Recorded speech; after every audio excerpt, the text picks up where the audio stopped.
Hello, it's Jimmy, and here we are again in Denver, looking at junked cars.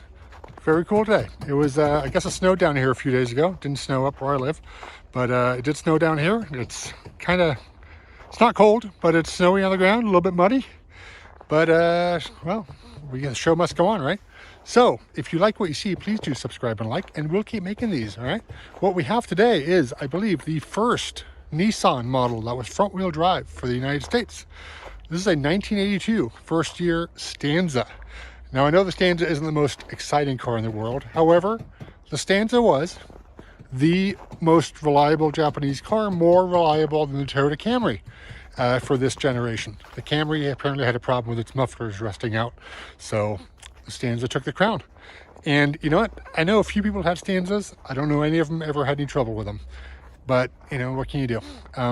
They're interesting. They're not the most exciting. Stanza eventually became the Altima. Probably the most famous thing for it is they had one of those tall boy wagon things that was kind of interesting with the sliding rear doors. But this is the basic three-door hatchback, which you actually, I don't remember seeing many of these back in the day, and you definitely don't see many more these days. So this one's 41 years old, almost 42 years old actually. Let's take a close look. Why don't we? This one's obviously painted white, and someone went with the full Japan treatment by using the red accents. Somebody obviously painted the wheels and the rocker panels red. Kind of makes it snazzy. The inside, I'll let you know now, it's red also, and boy is it red. It's a full-on bordello in there, but it's kind of nice. So let's take a look. This is bigger than your normal two-door hatchback. This is probably almost the size of like an 87 Accord. Definitely bigger than a Civic, bigger, I'd say bigger than an Escort. Probably bigger than a, yeah, definitely, it's bigger than a Corolla. I guess it's Stanza, right? So it's almost Camry size. Just what throws you off is the fact that this is a two-door version, which some of the competitors never had. So let's take a look. We had, what do we have? This was introduced in 81 for the US. You have kind of semi-flush glass. Blacked out trim, although I think it may have been chrome when the chrome fell off. Who knows? Chrome door handles, black rub strips, typical, you know, slant back, very much like a lot of stuff in the early 80s, with these wrap around, kind of the hatch wrapped around. It wasn't set into it, so that's a little more modern. Big taillights like that. Had a rear wiper, which is gone now, but big back glass. Body colored rubber bumpers, which are very nice, with a black rub strip. Yeah, not bad. I mean, what's there not to like? Let's go around to the front. You still had 82, so you still have sealed beams. At least they were square. These turn signals were amber. Black egg crate grille. I believe the Nissan logo would have been right here. It's gone now, sadly. This one took a slight hit to the front. Not sure why else it's here in the yard. We have a little body damage over there, which may have happened in the yard, who knows. But hey, look at this. We have rear view mirrors on both sides, which is not always a given. And then an antenna here. And boy, that's a pretty major window tint. I think even the windshield looks tinted, but maybe it's just an illusion. But we'll take a look when we go inside. So let's see. Let's look at the under the hood first. This was, like I said, Nissan's, I believe, first front-wheel drive car for the US. So transversely mounted 4-cylinder, in this case a carbureted 2-liter. Let me see if I can put the prop rod up. Hang on a second, bear with me. I'll try not to drop the camera like I tend to do, right? There we go. All right, it's up so we can take some leisure. That's interesting. There's the scoop for the engine, for the intake, for the air. So it kind of comes in, I guess, from the upper grill somehow, and then feeds the air cleaner. That's kind of interesting. So, yeah, here's the air cleaner. There's the filter. There's the carburetor. A few years later, these did become fuel injected, but at this point, still carbed. This is pretty normal. I mean, this is kind of how every car nowadays is, right? Front-wheel drive, transverse engine, transmission down there. It's pretty complete.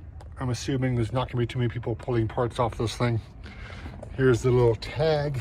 So this is the CA20 engine, I believe. Yep. So that denotes as a 2-liter. Check out the VIN, it's very low. It's a J-Vin, so made in Japan, obviously. And then the last digits are 1010764. So a pretty early model, like I said. And we'll take a look at the actual VIN sticker and see how early it really was. So what else do we have? This was an 82, I want to say. I mean, obviously Nissan's Nissan, right? But I believe in 82, this still would have been badged as a Datsun by Nissan. This is kind of in the transition period, so that's kind of interesting.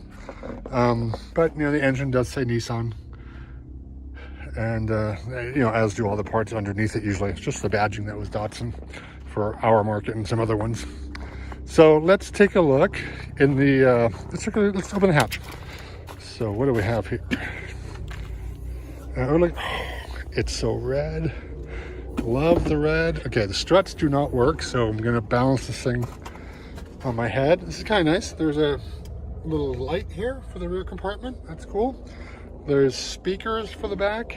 There would have been a, you know, a cargo cover, a rigid one that just, I think, yeah, would go up, mounted on there like on strings, like well, like most hatchbacks do.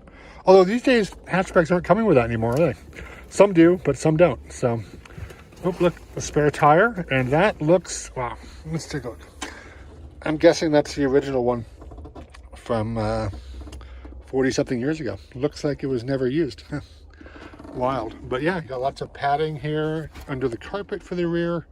It's neat. Oh, and this is interesting. Check this out. So these back windows pop out, but it's controlled by a lever that's in the cabin. So that's pretty cool. Let's well, we'll try that lever out when we go into the cabin. So folding back seat rests, or sorry, folding back seat backs, split in the middle, no headrests in 1982. Let's go inside and take a look see there. It's kind of nice. This is a giant rear window. It's a good thing that it did pop out for a little extra ventilation. In 82, I don't know if this one had AC. Let's take a look. There's the door panel. Lots of red. You had some little carpet, different fabric here, and then vinyl on the rest. Manual window winder. That's, well, the thing's snapped off, but the window still goes down. Manual mirror. A lot of manual stuff. And yeah, I don't know. I don't think, maybe the windshield is not tinted. It's just filthy. So yeah, let's take a look at this thing. So 2 seats in the front, room for 3 in the back. You have 3 seat belts. Kind of like the stripy fabric. That's neat. Let's start in the back here first, because this is where these levers are. This is the rear window control. So you pull these, and you know what? They do not work. So they're no longer, oh, that one does. So it opens, it just opened, but it didn't close it. Bummer. That sucks. Too bad it's only working one way. But that's kind of cool. I like that. Versus some other cars, you actually, the passengers could just reach back and pop it out. But in here, it's done for you, or you do it yourself with a lever. Here's a little storage cubby in the armrest type area. Not bad. And then what else do we have? So let's take a look at this. So, man, it is red, red, red, red, red, red, red. I like it. Very cool. And it's funny how some red things, just like in old GM cars, right? Like the old Malibu in the 70s, the plastics would fade at different ways. Neat. So let's take a look at the steering wheel. I got this 2-spoke wheel, horn buttons obviously in the middle. Got the headlights there, turn signals, wipers, so slow you could turn it. That's kind of neat. You got this little visual representation of how fast you want it to go, and I guess you push or pull or do something to get the sprayer to go. Although here's the sprayer, although I think that's for the back. Let's take a look at this. How many miles are on this? 161,077. So not a ton for a Japanese car, but respectable enough. Full instrumentation, not bad. 6,000 RPM redline. And let's see, you had 2 vents up here in the middle. You had a clock, digital, which is cool. And then here you had just an AM FM radio. Looks like the stock Nissan. Oh, it's badged Datsun, so it's a stock unit. Neat. And then in here we did have the AC option, so someone's spraying for that, however much that was. And then you had all the different buttons for where you wanted the air to go. They're kind of cool. They're not just, they pop out and pop back in. Neat. And then you had dials, obviously, for the fan and the temperature. Cigarette lighter is down there. Ashtray pulls out. Nice for the smokes. Then you have this quite tall 5-speed. Note, it's a 5-speed standard. Not every car did that in the 80s, but most of the Japanese ones did. Probably by the late 70s, started getting 5 speeds as standard. The US was definitely a little later to that party. But yeah, look at that. No big center console to get in the way.